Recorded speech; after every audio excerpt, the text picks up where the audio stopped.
Welcome to Grung. A prominent archbishop opposed to Pashinyan has been sentenced to 2 years in jail simply for speaking up. Civil contract members of parliament are threatening to ban Armenian opposition parties. And could the US impose sanctions on the Armenian opposition or even us at Grung simply for speaking up against Pashinyan's capitulation? These and other topics will be covered in this Week in Review, which is for October 5, 2025, with Dr. Benyamin Poghosyan, a senior fellow at APRI Armenia in Yerevan. Hello, Benyamin. Welcome back to the Grung podcast. Hello, Asbed. Hello, Hovik. It's always pleasure to be with you. And as usual, thanks for having me. Ողջույն Benjamin, and it's another busy week for us, so let's begin. Archbishop Mikayel Ajapahyan was sentenced to 2 years in prison on Friday for simply remarks that the prosecutors say would call for state overthrow. The accusation cited speeches from February 2024 and June 2025. Now, authorities first had investigated some of these speeches and said that there was no offense, but then reopened the matter and justified it by arguing that the comments were deliberate and persistent, and the arrests in the Holy Struggle movement, that's another archbishop who is under persecution, Bagrat Serpazan, changed the entire context in which the speech was made, and the verdict landed amid years of friction between the government and the Armenian church.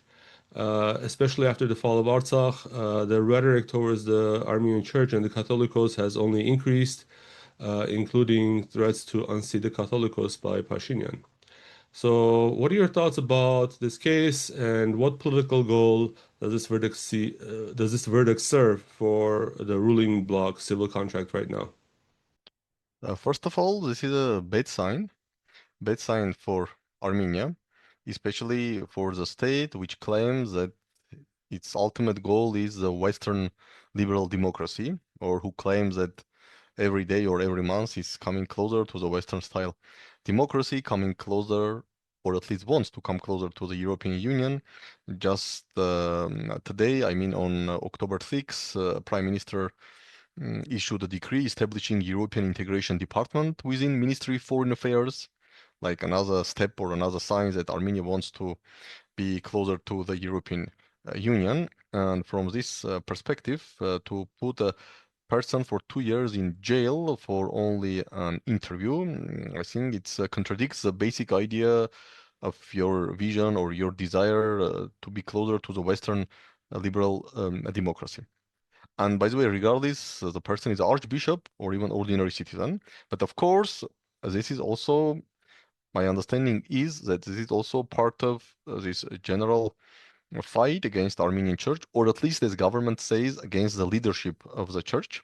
I think once we discussed that now government tries to say that he's not against the church, and we hear that prime minister sometimes referring to some biblical texts to showing that he's not fighting against church or Christianity or against the faith per se, but against the church leadership. And of course, both the case of Archbishop Mikayel Ajapahyan and also the case of Archbishop Bagrat and 17 others or 16 others, and their trial continues. This is also definitely part of this struggle or fight against Armenian church, or at least against leadership of the Armenian church. And yes, we are only like 8 months before June 2026 parliamentary elections. And I think this is also a sign that as we come closer to the elections, I'm afraid that we will see more this type of decisions, which at least raise doubts. I don't want to use other terminology, but definitely this at least raise doubts that here we see also the political motivation and some sort of selective justice and a lot of other things, which again, I believe not in line with the government desire or declared goal to be more democratic and come closer to the European Union. Yeah, and Pashinyan, of course, is known for his very aggressive speech. He frequently threatens to bash his opponents on the walls and splatter them on asphalt. So, I would understand that if this was a case where, he's trying to lower the rhetoric across, the entire sort of culture, political culture, I would say, okay, well, at least it's uniform. But yeah, what you said is selective. The word selective is very apropos, I think, in this case. And in one case, government pro-Pashinyan people seem to have carte blanche in terms of what they can talk about, including calls for violence and harassment of the prosecution. But in the case of the opposition, it seems like anything they say. For our listeners, I just want to say, I mean, basically, Mikayel Ajapahyan said that the army should have stood up. And he was referring, I believe, to the earlier 2021 case when there was the army generals made a call for Pashinyan to resign. Yes, I to guess it was in resign. February 2021 when Yeah. there was a statement from general staff, and almost all generals of the general staff signed the statement that Prime Minister should resign. And then, of course, Prime Minister declared this as some sort of attempt of military coup, organized a big rally in Yerevan, and at the end of the day fired then Chief of General Staff, I think Hovik Manucharyan, if I remember correctly. There was a huge saga regarding president, because previous president Arman Tatoyan, he didn't sign, but also he didn't apply to the constitutional court, and at the end of the day, I think Hovik Manucharyan was fired by the decree of prime minister or by the force of law, because president did nothing, try to keep neutrality. So essentially, just for simply stating an opinion, saying that the army should have stood up, Mikayel Ajapahyan, that is the only. There's no linking, as far as I know. There's actually no hard links between Ajapahyan and the other case as well, which also, in my opinion at least, is biased. You can be sent to jail in Armenia, and we've seen other cases in Armenia like this. Let me read the statement by Mikayel Ajapahyan. I think that this will be appealed, but he is not going down without a fight. And I'm gonna read the statement because I think it's profound, and it expresses how I believe many Armenians feel today. And he's an archbishop of the Armenian Church, so here it goes. The civil government, consisting of mediocrity and absolute nothingness, and the pitiful lackeys who served them, brought to its conclusion another immoral scenario with my illegal and fabricated conviction, which is incomparable with the loss of our native Artsakh, the existence of thousands of victims and missing persons and prisoners. This will remain the shame and disgrace of this incompetent regime, although no matter how much you spit in the face of the shameless, it will seem like rain to them. I promise to be a greater danger to them now than I was until today. That is all for now. All right. Well, I mean, I don't know if there's anything to add to this, but Benjamin, do you foresee further legal fights around this, and what do you know more about the details?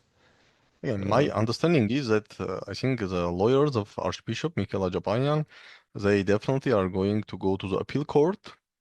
And also there was a statement by one of his lawyers that also they will try to open, or they at least will appeal to open the criminal case against the judge, a lady, I believe, because they are telling that it's apparently the judge made clear, non-legal decision, and according to criminal court, you can appeal to start a criminal investigation against the judge. So let's see. Definitely the protest will continue. Of course, what will be the results? We may assume that most probably not big changes, but still, yes, lawyers will continue the legal battle, appealing both the court's decision for this sentence for 2 years jail, but also I think lawyers will at least try to somehow open criminal investigation against the judge. At least this is what one of the lawyers told. Okay, well, Benjamin, I'm going to take us a little out of Armenia and come back to Armenia, speaking about elections. Moldova's elections a little more than a week ago ended with President Maia Sandu's party claiming victory, and critics say the field was tilted. They point to a last-minute ban on two opposition parties, unexpected bridge repair work. These would be issues that limited access to certain polling places from Transnistria, for example, and only two polling stations in Russia where there is a really large Moldovan diaspora. At the same time, many Moldovans in Europe had no problems voting. And of course, there's no question as to who they voted for.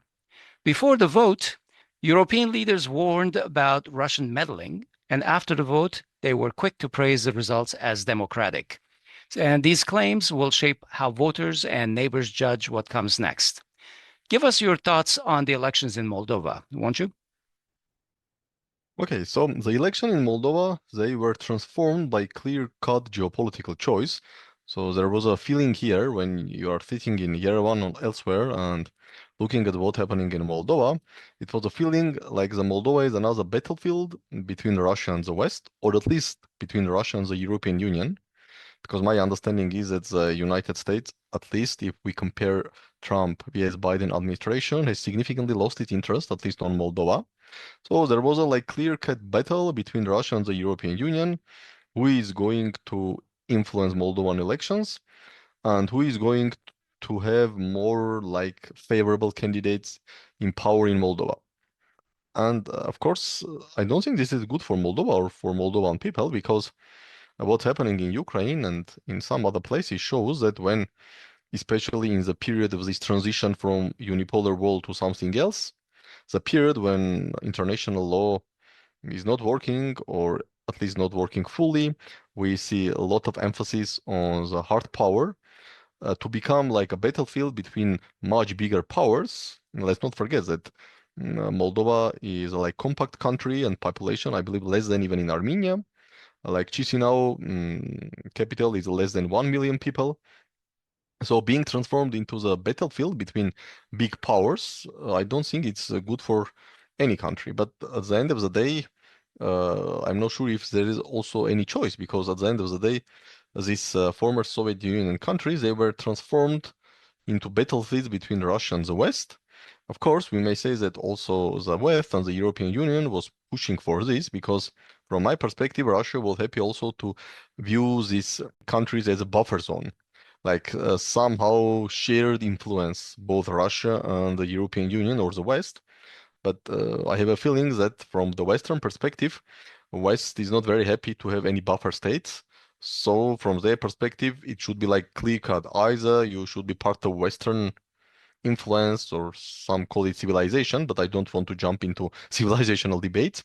From Western perspective or from the EU perspective, either you should be part of the European Union or be influenced by the European Union, or you should be part of Russia. And again, I don't think that this will bring tangible benefits for Moldovan, at least for the next 3, 5, 7 years. Nobody knows what will happen in 10 years. Of course, we may assume that Moldova can become a member of the European Union, especially more than 50% of Moldovan citizens, they already have EU passports because more than 50% of Moldovan citizens, they have Romanian passports and hundreds of thousands of Moldovan citizens actually live in European Union, in Romania and some other countries. But then at the end of the day, maybe Moldova will end up like Cyprus. We all know Cyprus. It's legally, whole Cyprus is part of the European Union, but northern Cyprus is occupied by Turkey, and there is this Turkish Republic, and there is a Transnistrian Moldova.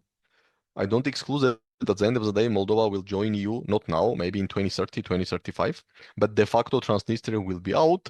And again, it will be like frozen conflicts, simmering tensions, and at the end of the day, let's hope that Moldova will not end up like Ukraine, like it will not be a real battlefield, not a political battlefield, but a real battlefield. Let's hope, at least for Moldovans. Benjamin, at one time, Armenian citizens outside of Armenia could also vote in elections until the laws changed. What are your thoughts about allowing diasporas of any nation actually to vote in national elections? Frankly speaking, for me, this is a little bit controversial because I think if you vote, you also should bear some responsibility for your actions. But what we see in this case, when diaspora people are voting, and they are coming to their country like mostly like a tourist for 1 week per year, or even less, maybe 1 week per 2 or 3 years, they don't bear any responsibility. Even in case of Moldova, if we will have the worst case scenario, hopefully not, but if we will have a worst case scenario and some sort of hostilities will again start in Moldova because of Russian actions, some Romanian counter actions or whatever, then these hundreds of thousands of Moldovan living in Romania and other European Union countries, they will face no consequences. They will continue their ordinary life, more or less, in European countries, while those Moldovans, they will suffer. Part of them will be killed, some will maimed, economy will go down even more. So probably I would say that I have doubts that allowing people living in diaspora to vote, or at least all of them. Maybe there should be some criteria, those who at least spend like 6 months per year in their country, who for example pay some taxes, at least some taxes in their country. But for example, if you are living outside your country and visit your country 1 week per 1, 2, or 3 year, and then you are voting and impacting the situation inside country without bearing zero responsibilities and also facing no consequences, I'm not sure that this is honest or just. Okay. Now, if we look at Armenia, Pashinyan also appears to enjoy strong backing from the EU, like Maia Sandu in Moldova. The European political community plans to hold its 8th summit in 2026 in Yerevan in May. This year, of course, it just happened in October. So next year, it's been adjusted to May, 1 month before the parliamentary elections in Armenia.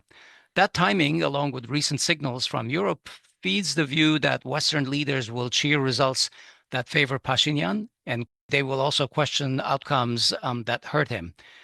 Now, at the same time, many in the opposition are split, and some feel that we should go the way of impeachment, and others feel that the elections remain the only practical way of unseating Pashinyan. Do you see the Moldovan pattern repeating in Armenia, first of all? And what are the chances that the Armenian opposition have for free and fair elections in Armenia under the current conditions? Okay, first of all, let's come to the domestic Armenian politics very briefly. Frankly speaking, I don't see any chances for any impeachment. Let's be clear, those who are calling for impeachment and who are telling that, okay, we will convince or force up to 20 civil contract MPs to join impeachment, and they are telling that, but this possible only if hundreds of thousands of people will gather in front of parliament. But these forces are not able to organize even the rally with participation of 10,000 people. Let's be clear. So if you are not able to bring 10,000 people to the Yerevan streets, and then you are telling that for impeachment we need 100,000 people, and then say that, okay, impeachment is real. Frankly speaking, I don't see this in line with conventional wisdom, to be very frank.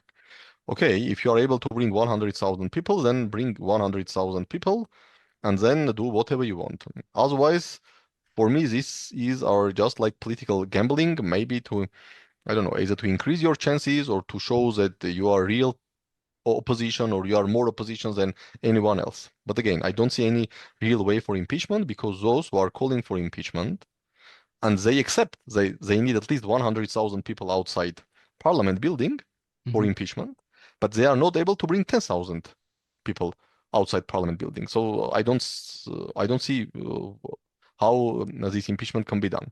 Regarding comparison between Armenia and Moldova, frankly speaking, I have a feeling, and this is just a feeling, that I don't believe that the EU leadership has the full trust on Armenian Prime Minister the same way as they have full trust on a Moldovan president. From this perspective, I think, yes, Maia Sandu is really perceived like a pro-European person, ideologically pro-European person.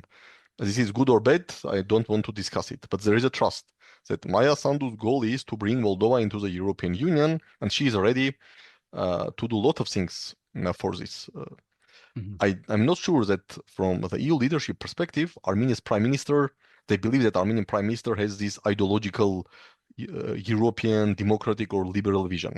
At the end of the day, prime minister himself many times stated that he has no ideology. Even immediately after Velvet Revolution, when Pashinyan just was elected as a prime minister, you can Google and find when he said that I don't have any ideology, I against any ideologies. Ideologies are the relics of past. So my only ideology is like pragmatism, that the people should live better, they should have better salaries or whatever. So I'm not sure that we can say that prime minister perceived by the European Union the same way with the 100% trust than Maia Sandu. And let's not forget that there was a moment in Armenian history, only like 12, 13 years ago, when Armenia under President Sargsyan finished negotiations of association agreement. And there was a clear conviction in the European Union leadership, in that time leadership, that Armenia will sign association agreement. Then suddenly, Nasser Sargsyan went to Moscow in September 2013, Yeah. 2013, like 12 years ago, and declared that instead of signing association agreement, Armenia will join Eurasian Economic Union. So there is a precedent. And I think that the Europeans, they have concerns that, for example, if current prime minister will see that continuing or taking re-elections against Russia or continuing taking some anti-Russian steps may jeopardize his power, he will not like pass this threshold, or even he may backtrack and be again neutral to Russia, or at least, or even become pro-Russia. And I think here is a difference. Benjamin, I'm fascinated by your statement that you don't think that Europe has as much trust in Pashinyan as, for example, Maia Sandu, because from our perspective, obviously, Pashinyan has been 100% committed to Western methods and values and has given up Artsakh basically on their demand. The sacrifices that he has made for switching the country from a Russian tilt to a European tilt, but they still don't have 100% trust in him. Look, if you jump into, and I'm afraid if you jump into what happened in 2022, 2023, it will take probably 1 hour intense discussion. But my understanding is that many people outside Armenia, they view the situation this way. That, okay, it's fact that Prime Minister was never fond of Nagorno-Karabakh, but also it's fact that after start of Russia-Ukraine war, Armenia started its diversification after the start of Russia-Ukraine war, or to be more precise, after Russia's failure to finish the war quickly. Mm-hmm. Because if you go into the 2021, and let me go into the details for just probably 120 seconds. In 2021, Armenia was fully pro-Russian. Armenia signed arms contracts with Russia in August 2021 under then Defense Minister Artsakh. Russian military specialists were sitting in Ministry of Defense building, like today's American and French specialists, and making designs for Armenian army reforms, and Prime Minister was completely okay with that. Prime Minister was speaking with President Putin probably on a weekly basis, and even President Putin said, just before June 2021, President Putin publicly supported the Prime Minister before Senate parliamentary elections. You can Google it. Putin publicly stated that many people in Armenia accuse Pashinyan of being a traitor, but Mr. Pashinyan is not a traitor. He's a real statesman who really did bold things because he really deeply cares about his statehood and his nation. And Pashinyan went to Moscow also in November 2021. He signed 3 statements with President Putin, November 2020, January 2021, November 2021. And this diversification started only after Russia's failure to finish the war in Ukraine quickly. Many people, I mean experts in Europe, they strongly believe that, for example, if Russia was able to somehow finish the war in Ukraine in April, May 2022, I don't know how, either to force Zelensky resignation or signing some agreement with Zelensky, like Ukraine recognizing Donetsk and Lugansk independence or them as a part of Russia, then most probably there will be no Armenian foreign policy diversification. So from this perspective, Armenian government started diversification because they understood that, okay, Russia is becoming weaker, and they started to look for new friends, in quotes. But what if Russia now becomes stronger? What are the guarantees that if in 2027 Russia again becomes stronger, the Armenian government will not do the same which government did in starting from summer 2022? There are no guarantees. And again, this is my feeling. Of course, I don't have any facts because I'm not a politician and I'm not in discussion with anyone, but I have a feeling that while if we speak about Maia Sandu, there is a feeling that this lady is really ideologically wants to bring Moldova to the European Union.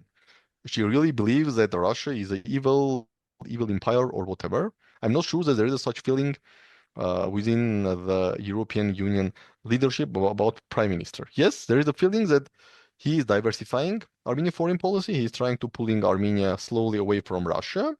But when? Not in 2021. When it became clear that Russia will bog down in Ukraine, and this will take years and years of fight. Again, and I will finish here. If Russia-Ukraine war would stop in May 2022, I have great doubts that we ever will heard about Armenian foreign policy diversification. Understood. Benyamin, during last week's parliamentary debates, the civil contract parties spent much of their time targeting the Armenian opposition parties. They even promised to launch an investigation as to why the ARF has received agricultural items as gifts. Hovik Manucharyan, a civil contract member of parliament, has previously made statements that the ARF should be banned, should be closed down. How likely do you see that the Armenian government is going to make such a move to close down political parties? I don't exclude anything, and I think Prime Minister, during his speech and Q&A session in the Parliamentary Assembly of Council of Europe, like a few days ago, I believe he also did something like that, if not directly that some political parties can be banned, but he mentioned that, okay, we should look into how the political parties are funded, are they real political parties or something else. So I think he didn't like exclude such possibility. So one thing is clear that, look, every party wants to continue to be in a power. This is general rule. But in countries like Armenia, when there is a lot of, I would say, even hatred among different parts of societies, like political power is not only like possibility to implement your ideas, whatever your ideas is, in foreign policy or domestic policy. But in these type of countries, unfortunately for us, political power sometimes is also the tangible guarantee of your personal security. So from this perspective, like every party in every country in the world wants to continue to keep power, but in countries like Armenia, the parties in power, they want much more to continue to be in the power. Like they have probably like multiple motivations. And of course, the ruling party will do everything to continue to be in power also after next parliamentary elections. And if, again, if, I don't know, but if they believe that banning some political parties or at least starting some processes or additional processes against political forces, political opponents, will increase their chances to continue to rule Armenia also after next parliamentary elections, then as Americans are telling, why not? So last week, Pashinyan and Aliyev attended the 7th European Political Community Summit in Copenhagen. Or it was, yeah, I think it was in Copenhagen. Yeah. And of course, we want to know what happened besides just the handshakes that occurred. Pashinyan was very fond of issuing press release for every single handshake that he did. But Pashinyan also in this summit met with Aliyev. And according to media, the issue of prisoners in Baku was not raised. The issue of the rights of the refugees of Artsakh, in both in cultural and human rights was not raised, nor the fact that Azeri forces, despite talking about peace, are currently on sovereign Armenian territory. Instead, they apparently congratulated each other for dissolving the OSCE Minsk group a month ago, mentioned transport links, and agreed to further strengthen confidence-building measures between Armenia and Azerbaijan, and agreed to meet again. I hope you're all feeling the confidence rising in you, but Pashinyan was not the only one, of course. Mirzoyan was in Poland for a Warsaw Security Forum, and a bunch of also handshakes were publicized like it was the Yalta conference or something. Anyway, my commentary aside, what was achieved by Pashinyan and Mirzoyan attending these conferences? Okay, let's start from EPC summit in Copenhagen. First of all, regarding Nagorno-Karabakh, it's very clear, and I think Prime Minister reiterated when he was asked about the right of return.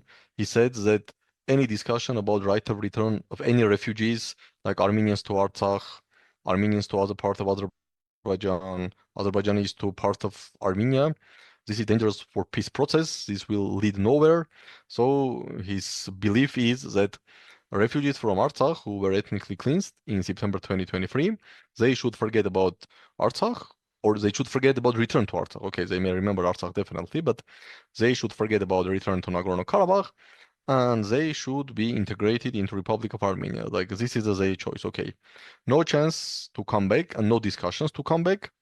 So you have option either be integrated into the Republic of Armenia or try to be integrated in other societies. And I think like recently CivilNet published the data, official data, that up to 16,000 Armenians who left, who was forced to leave Artsakh in September 2023, 16,000 have already left Armenia permanently.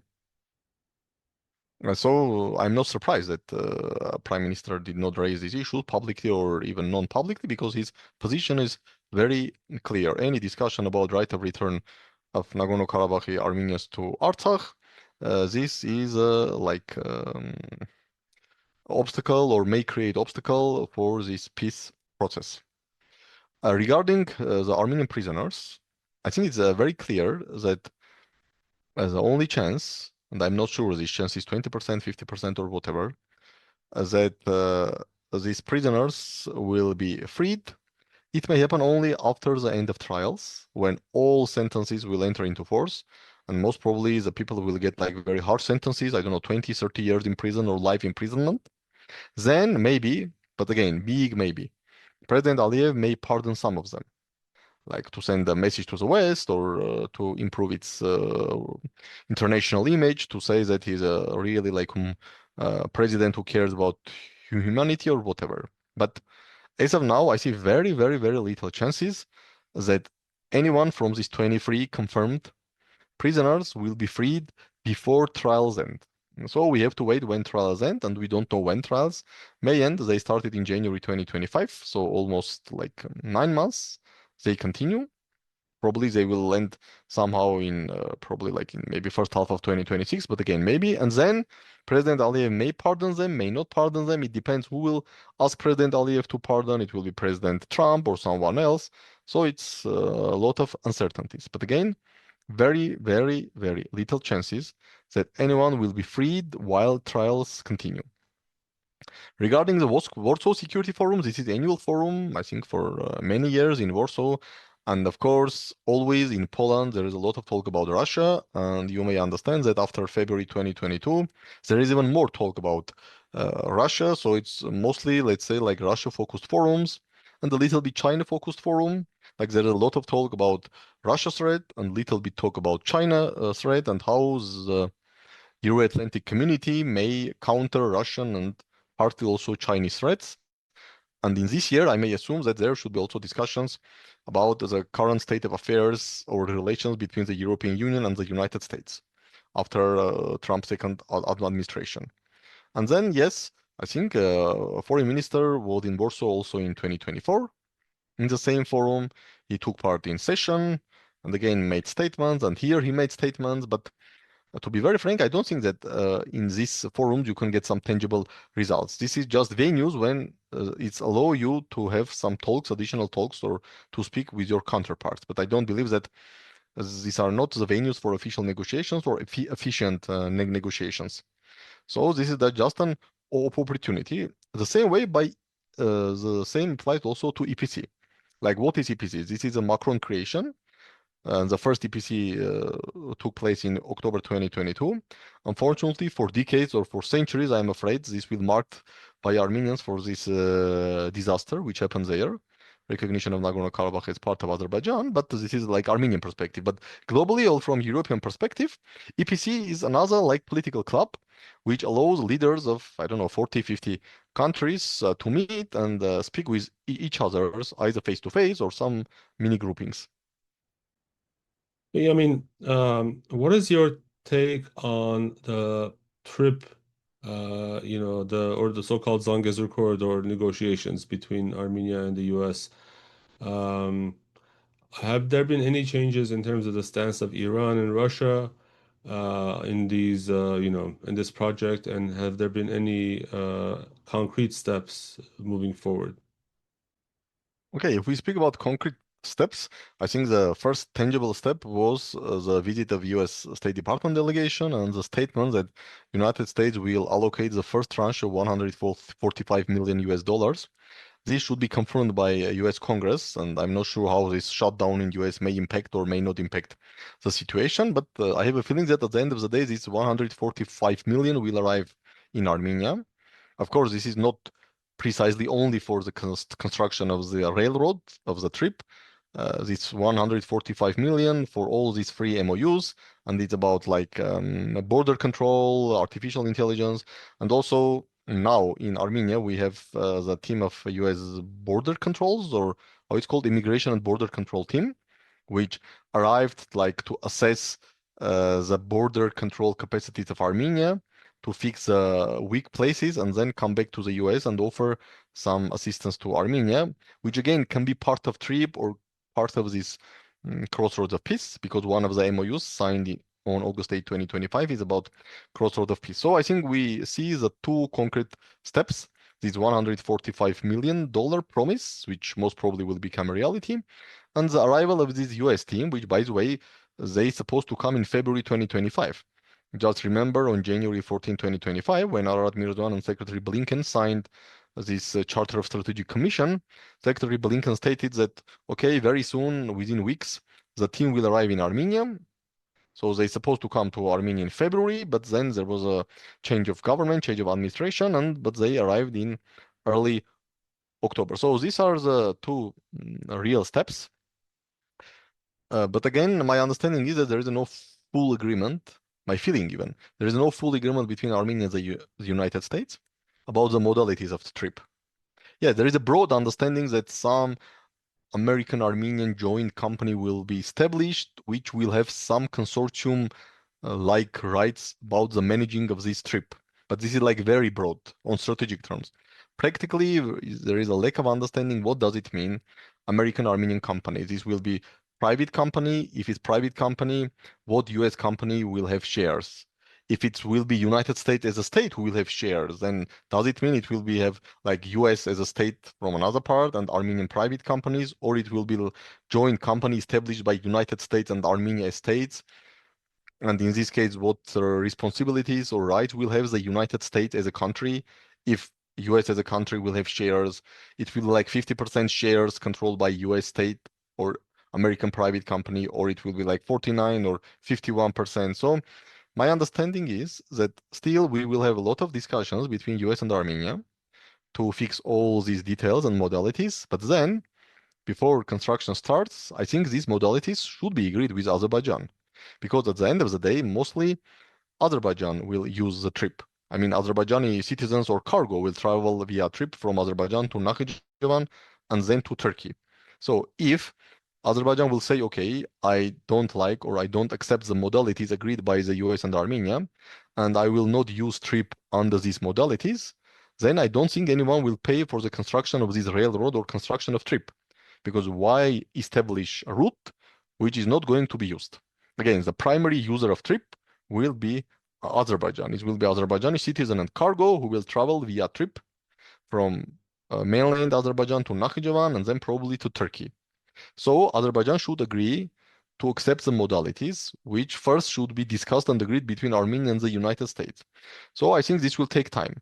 First, we will need time to fix all details between Armenia and the United States, and then we need time to negotiate all these details agreed between Armenia and the United States with Azerbaijan. So how much time and will ever agreements be reached? I don't know. I mean, there are chances that both Armenia, US, and Azerbaijan may agree on some sort of modalities which will satisfy three of them, but also there are chances that they will not be able to reach an agreement on modalities which will satisfy all of them.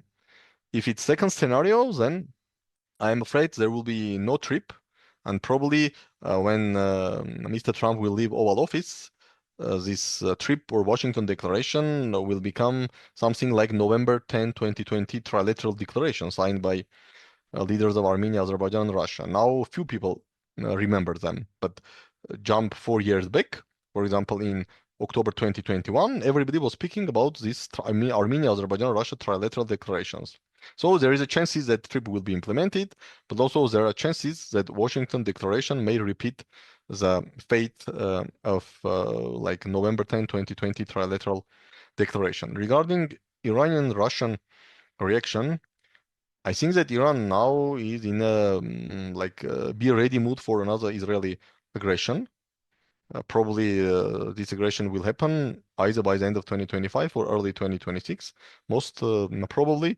So of course, Iran continues to have a lot of questions about TRIPP, but I think if you compare their concerns about TRIPP and their concerns about new Israeli or potentially joint Israel-US attack against Iran, definitely the second concerns are much, much, much higher.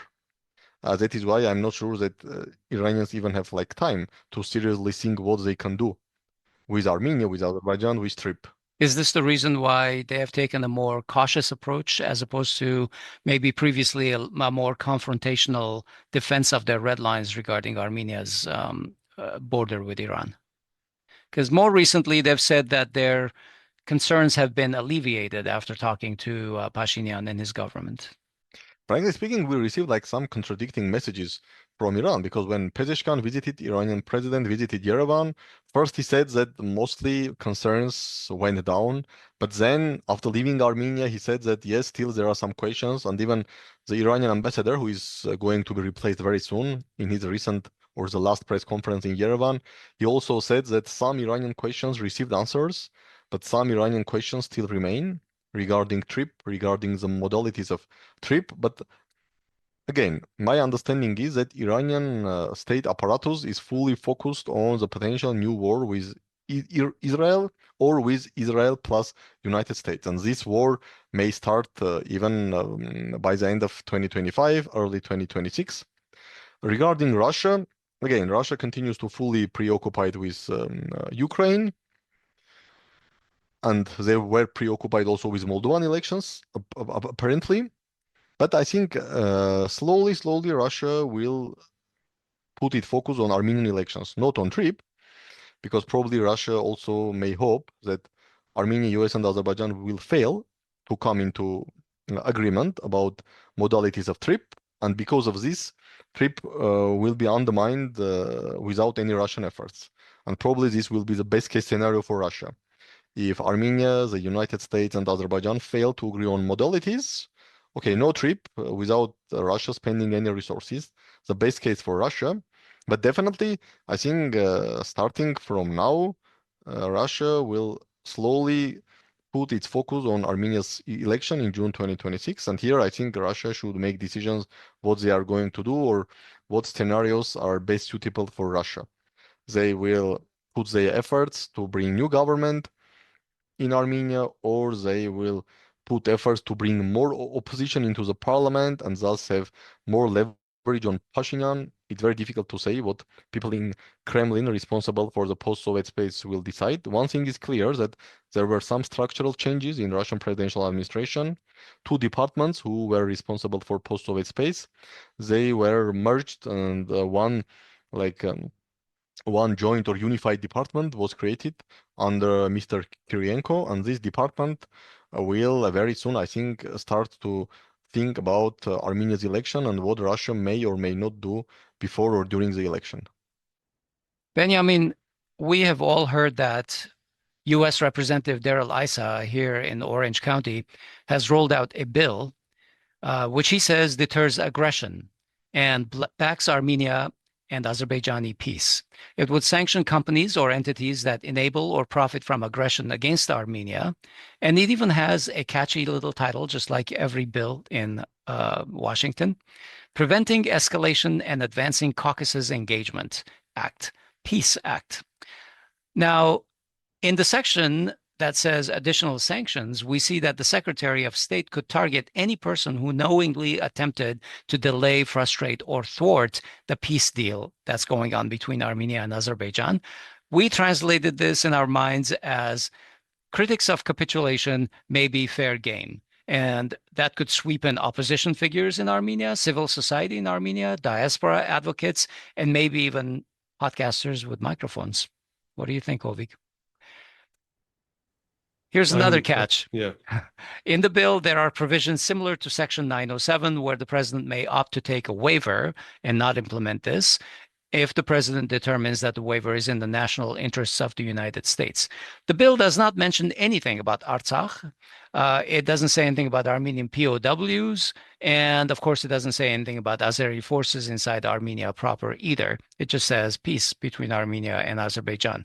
The Armenian National Committee of America criticized strongly this bill, saying that people of Armenia have the right to debate the pros and cons of a reckless peace deal in a democratic Armenia. What's your take on this? What do you think is going on? How will this affect Armenian politics? And do you think that this bill is an overreach inside Armenian politics proper? Okay, first of all, I think this is some sort of appeasement towards President Trump. Like, yes, peace deal, President Trump is peacemaker. By the way, let's see if finally President Trump will get his Nobel Prize. Otherwise, I'm afraid he will be completely upset and no one knows what he will do with Ukraine, with Armenia, with the entire world. So my hope is that this Norwegian parliamentary committee will be wise enough, even if they have doubts that President Trump stop any war, and many have doubts that he stop any war, but like maybe they will decide, okay, guys, let's give this guy peace prize and make him happy, and probably the rest of the world will be a little bit calmer place. But returning to more serious discussions, of course, this is some sort of appeasement to President Trump, and also this is, I think, the some sort of support to Armenia's government peace agenda. Because if you hear like leadership in Armenia, they are speaking about peace.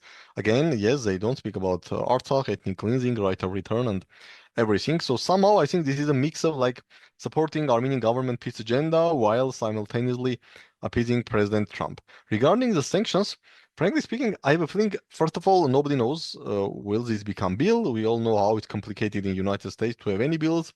First, it should be supported or confirmed by House of Representatives, I guess, then go to Senate, then Senate may make some changes, then the changed bill returns back to the House of Representatives, and then end up at the President's resolute desk at Oval Office. So it's a very complicated process, and chances are at least 50%, I would say, that this resolution will never become a bill.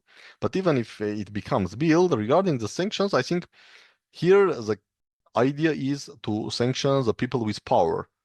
When they are speaking about anyone who will undermine as a peace deal, I don't think that anyone thinks that any expert sitting in Yerevan, Washington, Paris, or even Sydney is able to undermine any peace deal in real time. Of course, in a long term, we may say that, okay, experts by writing, speaking, and etc., they may impact society's perception, but all this is a very long process, which will take years or even decades. Do you think maybe they're targeting people like Samvel Garabedian?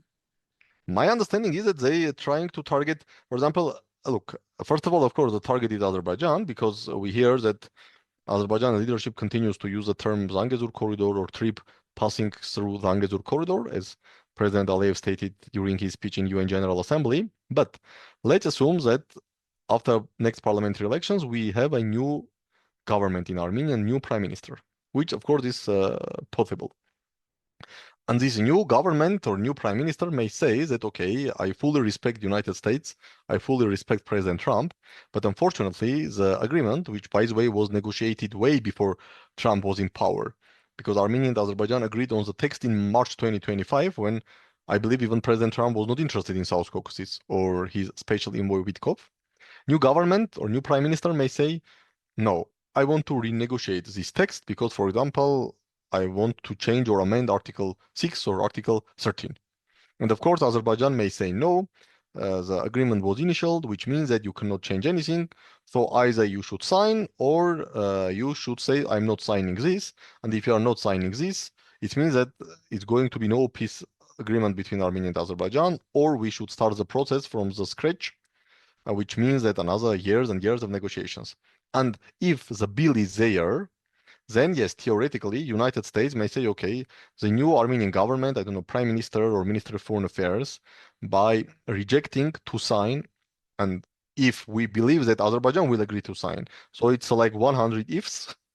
So first of all, if we have new parliament, new government, new prime minister, then if Azerbaijan, very surprisingly for me, will say, I am ready to sign the agreement, which was initialed in Washington in August 2025, and if this new Armenian government will say, no, I'm not going to sign it because I believe that this is not fully in line with Armenian national interests, then theoretically, yes, United States may impose sanctions on new Armenian prime minister and new foreign minister. But because there is a lot of big ifs, I think now we are speaking about like a remote possibility. And also another very big if the bill will become law or draft will become a bill. So there is a lot of ifs. So I think we are a little bit away from this possibility because many ifs should got answer of yes, yes, yes, yes.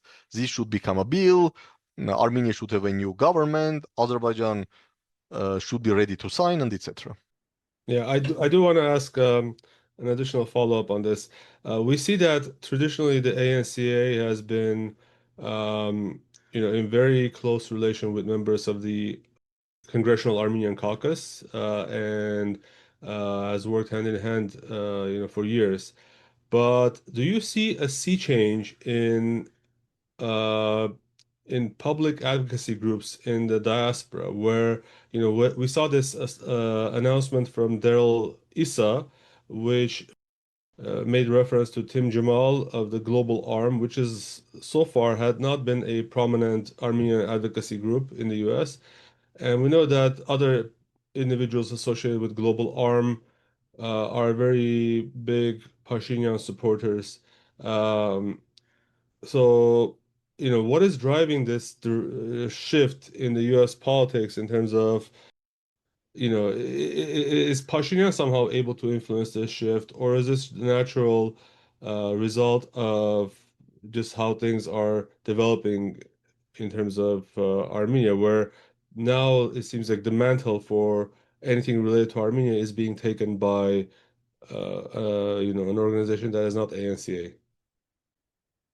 Okay, I believe it's not a change in US policy, but it's a change in Armenian diaspora, structural change or institutional change. Of course, it's clear that current Armenian government wants to have, let's say, pro-government diaspora institutions, because like mostly traditional diaspora institutions are criticizing this government. And government is taking efforts, and I believe even like recently there was a like diaspora summit in Armenia, and no one from institutions, traditional institutions who are critical of government, were invited. But there are a lot of new institutions in diaspora who are at least neutral towards the government and to receive some support from the current government. So I think what we see is a government efforts or government policy to create alternative institutions in diaspora who at least has a neutral stance towards government or who have positive stance towards government, and also to use this to show that somehow government represents also part of Armenian diaspora, because here there is a feeling, and also among foreign experts, that mostly Armenian diaspora is uh, is a grouping of nationalistic people who are against Armenian government, who are against peace agenda, who wants to undermine government peace efforts, and etc. I think by creating these parallel institutions, Armenian government also wants to send signal to the international community, like expert community, diplomatic community, and others, that is not the case that the whole diaspora is against this peace agenda or this real Armenia agenda, that at least part of the Armenian diaspora supports or at least neutral towards real Armenia concept and towards like government's peace agenda. So I think that as far as current government is in power, they will continue to push forward for the establishment of these alternative diaspora institutions. Okay, now moving on, we want to talk about the military with you a little bit. Pashinyan is reducing Armenia's defense budget by 15% in 2026. And it's not like the previous year's allocation was spent effectively. We hear about continuous underspending on the budget, in this Pashinyan regime. And Pashinyan says that as of August 8th, that's the Trump photo op in Washington, D.C., where they initialed the document. There is now a peace treaty between Armenia and Azerbaijan, or there is now peace between Armenia and Azerbaijan. You wouldn't know it if you, of course, listen to Aliyev, but that's another story. Suren Papikyan, Minister of Defense, has introduced a bill to shorten military service from 24 months to 18 months. Meanwhile, Deputy Defense Minister Arman Tatoyan has asserted that Armenia currently has a shortage of military personnel. So the parliamentary opposition has said that these moves are an unspoken compliance with Aliyev's demand to demilitarize Armenia. But regardless, there seems to be even a little bit of speech from both sides of the mouth when you're trying to reduce service from 24 to 18 months, but at the same time complaining about shortage of military personnel. How do you explain this move to shorten military service time? Okay, at least for very short-term perspective, I think this is clearly done ahead of parliamentary elections. It's not a secret that few Armenians were happy to see their sons or husbands or brothers serve 24 months in the Armenian army. So this decision will be supported by a vast majority of Armenian society. At least this is my perspective. And I think and the idea is that if opposition will say no, this is a bad thing because we have shortage of manpower, or because President Aliyev is increasing defense budget, or because of anything, then probably the hope is, or the calculation is, that okay, people will say, if we will vote for opposition and if they come to power, then they will cancel the law. Because currently civil contract has a majority, and I may assume that by the end of 2025 or in early 2026, this bill will be adopted by parliament, will be signed by the president, and officially anyone who will start his mandatory conscription in summer 2026, he will serve 18 months. In this context, to say that, okay, if vote for me and I will come cancel this law and again bring back the conscription service for 24 months, definitely at least part of the population probably will not vote for opposition only for this. So this is like short-term political calculations. Regarding long-term calculations, how much this may impact the military preparedness of the Armenian army is difficult to say, because like 2020 war proved that Armenian army was not in a base shape, even having this 24 months training.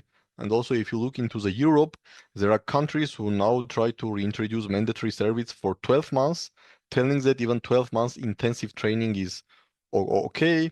And also a lot of people who served in the army tell that, okay, they have a lot of free time. So I'm not in a position to say that, okay, 18 months is absolutely not sufficient for good training, because I'm not an expert. But I know that in some European countries, even 1 year service is good for training. So it's difficult for me to say how this may impact military preparedness or capacities of the Armenian army in the longer term. But my understanding is that partly this move has also like political calculations ahead of parliamentary elections. Regarding the defense budget, first, I think this is line with your statements that peace has come, because if you are telling that, okay, peace has arrived, we already have peace, and then you increase defense budget, people will say, okay, like, what's the logic? It means that even you do not believe that peace has come. If you are telling peace has come and then increase defense budget. First of all, the decrease of defense budget, I think, is like a step to show the people that, at least from government perspectives, the government at least believes that de facto peace has arrived. Second, if you compare into the numbers, I mean publicly available numbers, even within 15% decrease, the defense budget of 2026 will be more than defense budget of 2024 in absolute numbers. I don't remember exactly the numbers, but I remember that it went from 1.3 billion to 1.7 billion. Yes. At least the allocation. We don't know how much of it was actually spent on defense. Yeah. So, I mean, also government can say, look, but in 2026, we still are going to spend more on defense than in 2024. And they may say that in 2025, it was a huge spike of defense spending. Maybe this was also because of the signature of these many contracts, which we heard with India, with France. But I would say that mostly this has political implications. And again, I think it will be difficult for any political force, especially after this amendment will become a law. And I have a feeling that this amendment will become a law before elections. So again, if you are an opposition party and you are going on to say, look, Parliament just adopted a law making mandatory service 18 months, vote for me and I will make it again 24 months. I'm not sure that this will be the right step to get wide public support. Well, on your point regarding the decrease in the budget being in line with the belief that there is a peace, you would hope that it would be reciprocal with Aliyev, who is maintaining, at least maintaining, if not increasing his budget of 5 billion a year in Azerbaijan. I think there was an increase in Azerbaijan. Probably if you calculate inflation, you may say that this was more or less the same, because if you have a inflation of 5% and you increase the defense budget for 5%, actually you have the same budget. So yes, but every country around Armenia increased its defense budget except Armenia for 2026. Let me move to our last topic, because in the last month, there's been some drama played out in Parliament where within the Civil Contract Party, focusing on the investigation of the 44-day war by the head of the Defense and Security Committee, Armani Kocharyan, who's a member of Parliament. And this so-called war report was reportedly completed in March of 2025 and was finally sent to the Speaker of Parliament, Alen Simonyan, early in September, about a month ago, in order to be reviewed in the National Assembly on the 5th anniversary of the war. Of course, that didn't happen. We have already numerous times expressed criticism that this committee, controlled by the civil contract members, are not incentivized to reach conclusions that would hurt their own party. But even worse, the scope of the Defense and Security Committee's mandate was very, very narrow, not being able to look into the political causes, for example. Anyway, despite everything, Alen Simonyan unexpectedly blocked the report from reaching the floor of the parliament. But now Armani Kocharyan is insisting on releasing this report. Why is there a disagreement within the Civil Contract Party on releasing this report? Okay, I may assume, and there were also rumors before, between tense relations between Armani Kocharyan and Alen Simonyan. I don't want to jump into like personal relation gossips, but again, there was a rumors that like there are some tensions based on I don't know what, frankly speaking. So I don't believe that the report was somehow could be harmful for civil contract, and that is why Alen Simonyan decided not to publish it. By the way, today on October 6th, Alen Simonyan decided to send this report to the unit which are dealing with secret documents in National Assembly, telling that the report is not going to be published, is not going to be discussed, and any MP who has access for classified information can go to this unit and read there. So this is the latest development. My feeling is, I really don't know the real causes, but my feeling is that this is mostly due to the personal relationship between Speaker and Mr. Kocharyan, then of some political things, because look, opposition boycotted this commission, and I don't believe that this commission would put into the report some harmful things against civil contract or against prime minister, because the commission is also like part of civil contract. And then Alen Simonyan decided, I'm not going to release it, not to harm prime minister or not to harm civil contract. I don't believe that the commission will try to harm prime minister or civil contract. So I see this as a like some sort of personal relationship issue.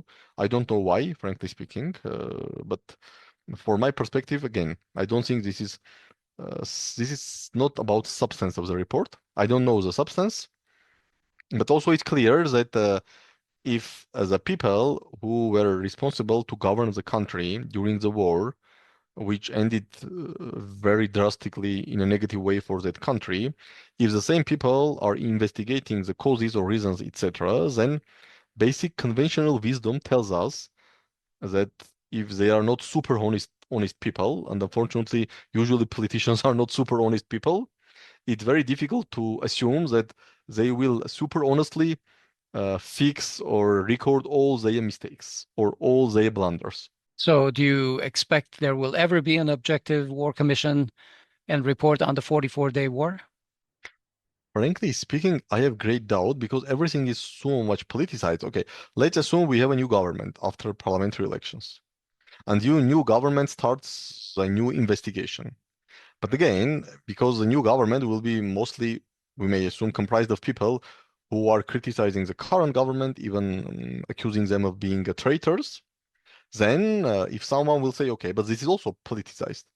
So unfortunately, in these type of things, I'm afraid probably you need 100 years when all living at that time, including their children, will be dead, and maybe their grandchildren will start to discuss issues. Because in all these sensitive issues, like for example, there were a lot of controversies starting from like 2001.